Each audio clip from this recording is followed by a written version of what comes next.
Welcome back, everyone. So today we are going to be, as promised, proving the Bolzano Weierstrass theorem, in particular that every bounded sequence has a convergent subsequence.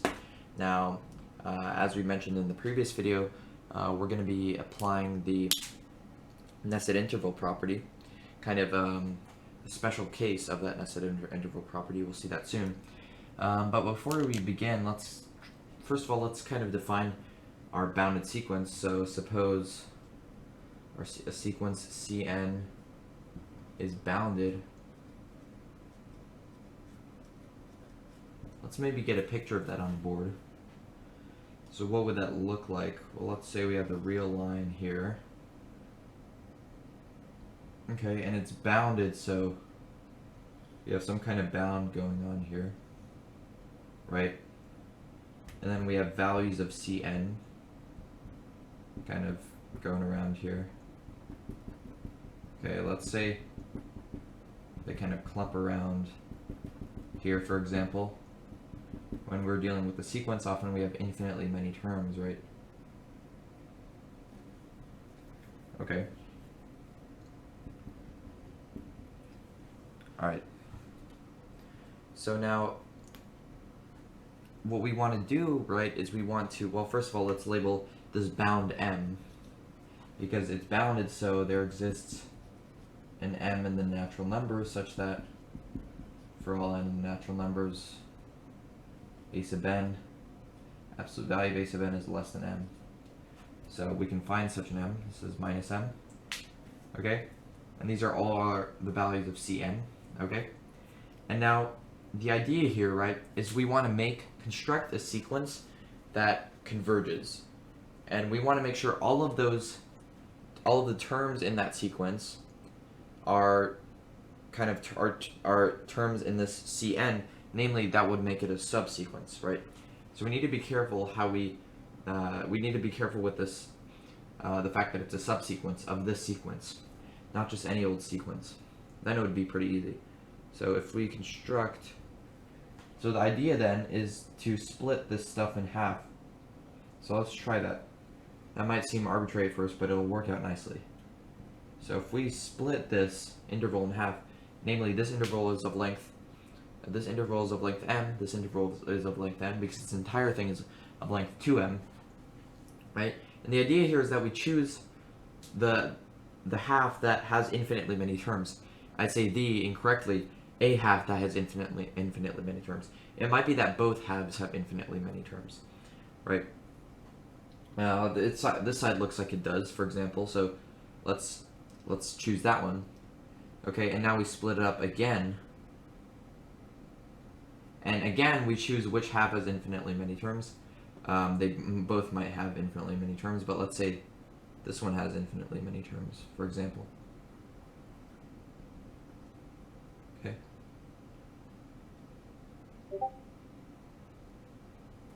Thank you, Discord. Okay, and then we can keep applying this process. Let's say here, etc. So each time we do this, well, first of all, it's important to note that we're shrinking this. Each time we're shrinking these bounds here, right? So I mean, I guess what we want to do is, in pursuit of this nested interval property idea, we want to construct a sequence of nested intervals, and we have that right here, right? Well, let's see. This is a nested interval, right? With that, right? This is a nested interval here, okay, etc. This is a nested interval. This is a nested interval, okay. That's the idea. We're constructing a sequence of nested intervals, and so we can apply the nested interval property, and well, that tells us that well, first maybe let's label these. So let's say this is like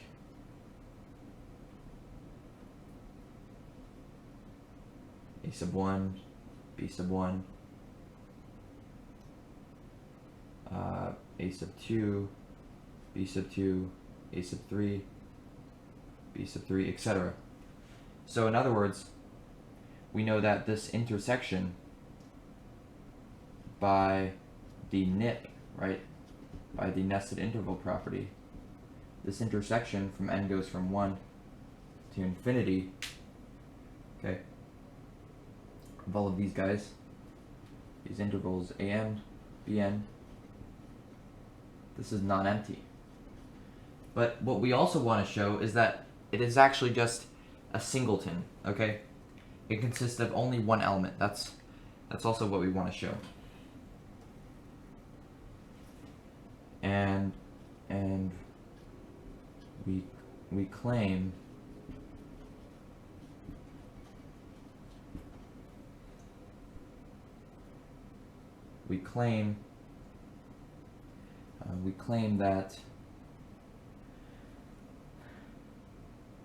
that let's say there is only one element. There's only one element in this intersection.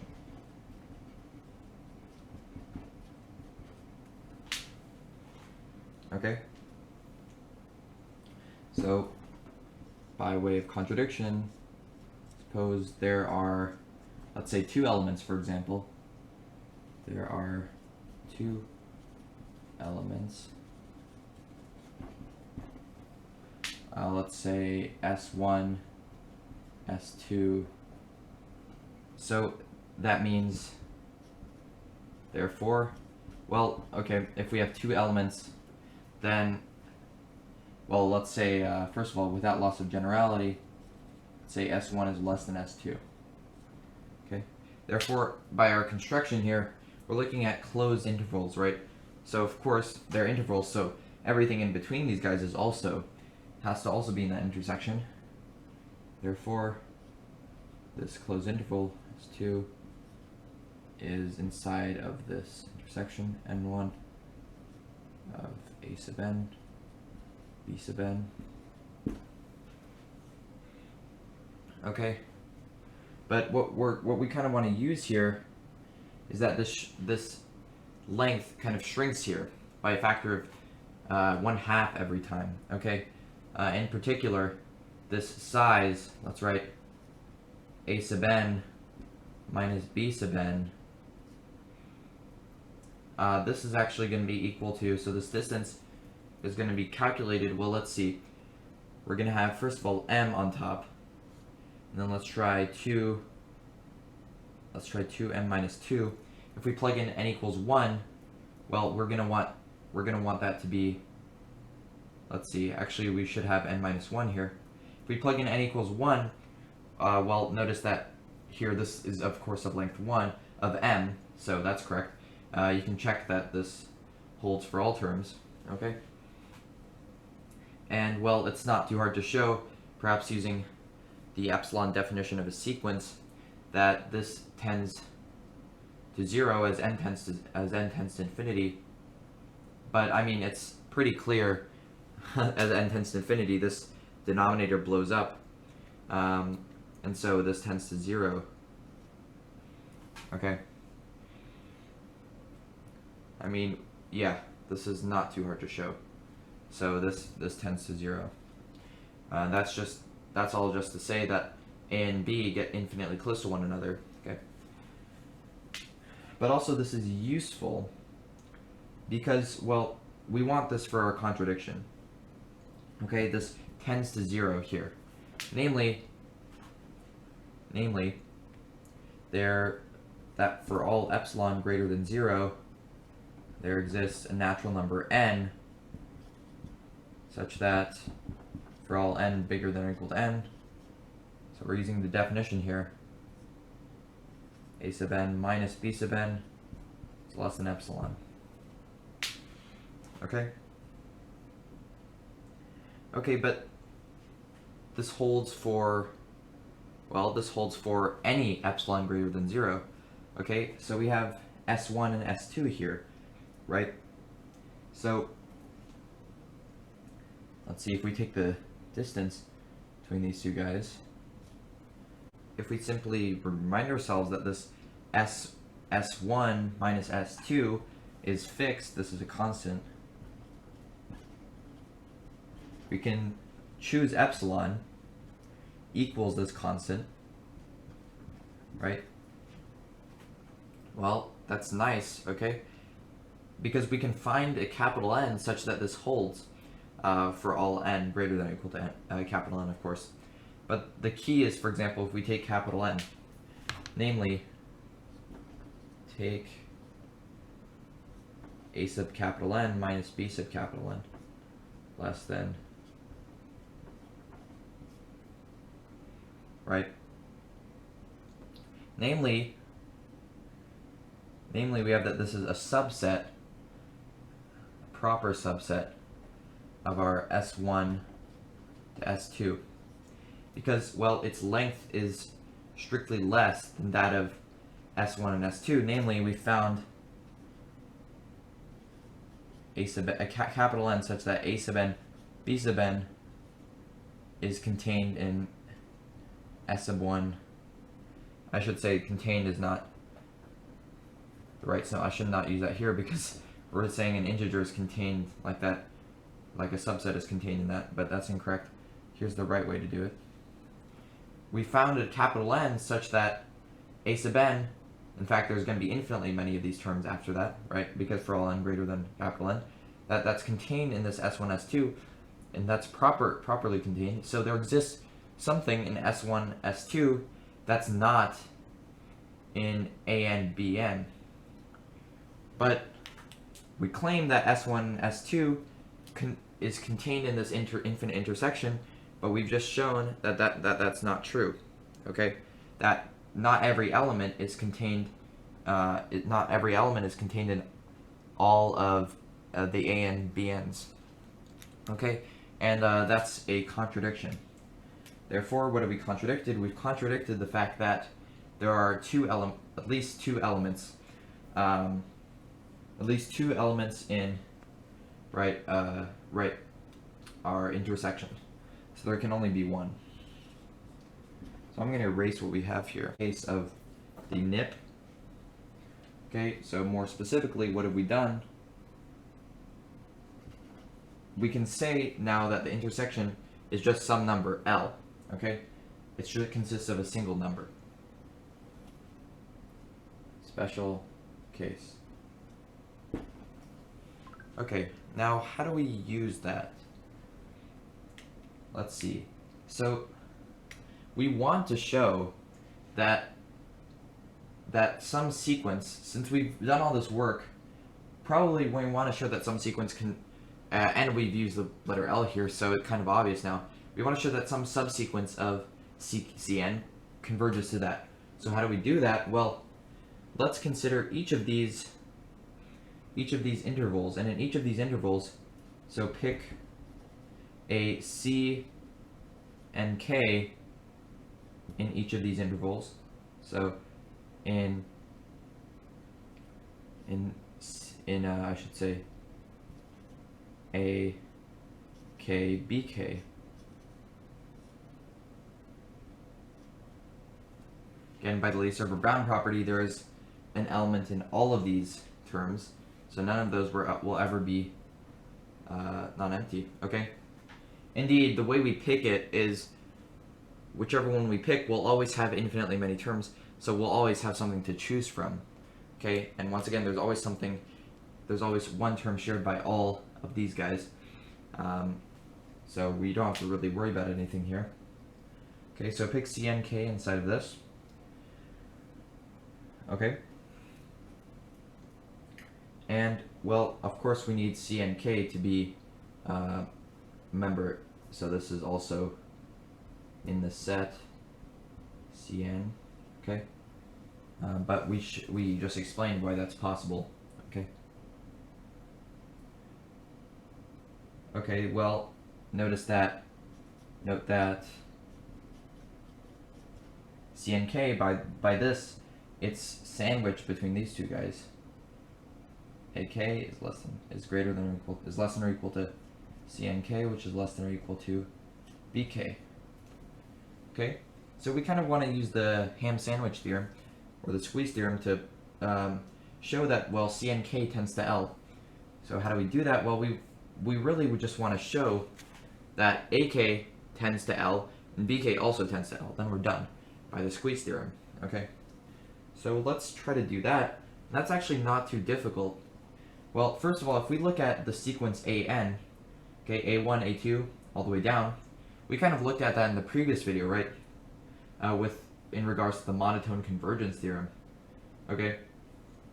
That sequence, of course, it's bounded by, for example, B2 or B1, and it's also increasing, so by monotone convergence theorem, it converges, and of course, implicitly, it converges to the supremum of that set of values of the sequence.